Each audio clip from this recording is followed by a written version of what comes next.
प्रकृतिको काखमा बसेर पहाड र जङ्गलको शीतल हावामा सास लिन पाउनु यो त एकदमै अद्भुत अनुभव हो। ट्रेकिङको विशेषता पनि यही हो होइन र? थकाइ लाग्छ तर पहाडले दिने आनन्द र शान्ति कतै पनि पाइँदैन जस्तो लाग्छ। नमस्ते साथीहरू, यो भ्लगमा स्वागत छ। म रोमिन यादव।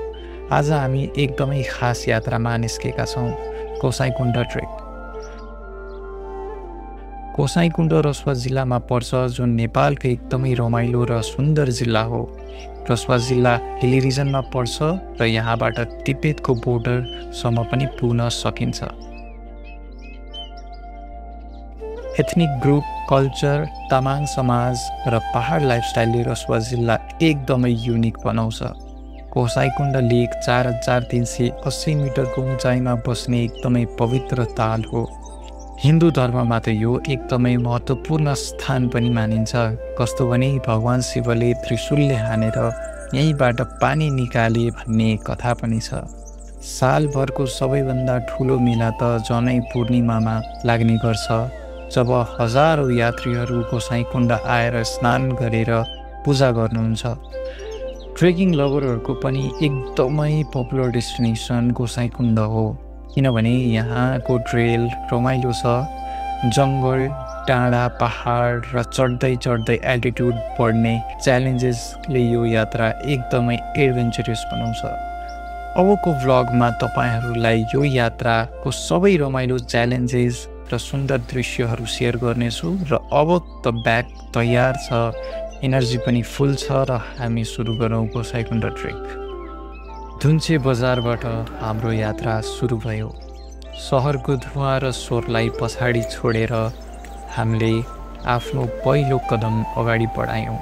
लगभग 15 मिनट हिँडेपछि हाम्रो आँखा एउटा अजीब र सुन्दर चिजमा पर्यो। कस्तो खालको रक हो, पुरै सिल्भर जस्तो टल्किरहेछ। यस्तो थुप्रै रहेछ यहाँ फेरि।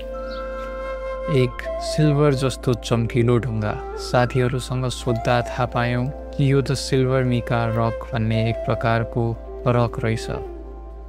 त्यसपछि अझै 10 मिनट हिँड्दै गर्दा हामी जङ्गलभित्र पस्यौँ। चारैतिरको हरियो रङले सास फेर्ने तरिका नै बदलियो जस्तो लाग्यो।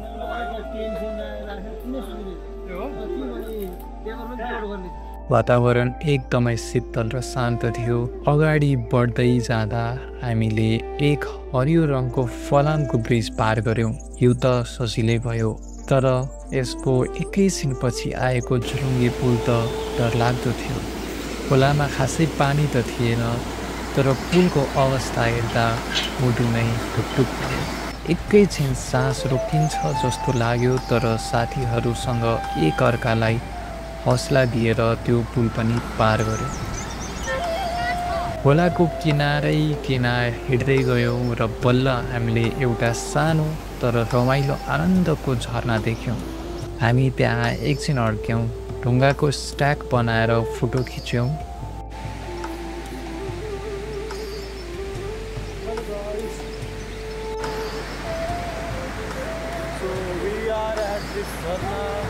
यस्तो सानो सानो कुराले पनि यात्रालाई एकदमै खास बनाउँदो रहेछ।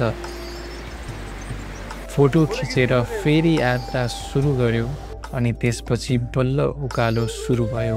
भर्खर यात्रा सुरु भएकोले जोस र एनर्जी ताजा थियो। केही समयपछि हामीले अर्को ट्रेकिङ ग्रुपहरूसँग पनि भेट्ने मौका पायौँ। हामी अलि अगाडि बढ्दै भिडियो खिच्दै साथीहरूलाई कुर्दै रमाइलो गरिरहेका थियौँ। लगातार 6 घन्टाको यात्रापछि हामी बल्ल देउराली पुग्यौँ। यो ठाउँ त सोचेको भन्दा पनि सुन्दर रहेछ, एकदमै स्मरणीय। यो ठाउँमा पुग्दा त लाग्यो स्वर्ग नै यही हो। हामी त्यत्रो 5 घन्टा हाइक गरेर यो ठाउँ आइपुग्यौँ। भर्यो त्यही तल रहेछ धुन्चे। एकदमै शान्त र मनमोहक ठाउँ। ट्रेकिङको पहिलो दिन भएकोले हामी सबै एकदमै थाकेका थियौँ, त्यसैले यहीँ बस्ने निश्चय गर्छौँ। जति थकाइ लागोस्, भोलिको यात्रामा झनै रमाइला ठाउँहरू देखिने उत्साहले मन भरिएको थियो। थकाइ र आशाको यो आनन्दित अनुभवसँगै हामीले राम्ररी खाना खायौँ र सुत्यौँ। अब बाँकीको ट्रेक र यहाँबाट लौरी बिनासम्मको हाम्रो यो यात्रामा के भयो त्यो सबै म तपाईहरूलाई अर्को एपिसोडमा देखाउनेछु। आजको लागि यति नै, फेरि भेटौँला यति भन्दै म तपाईहरू सबैबाट बिदा चाहन्छु।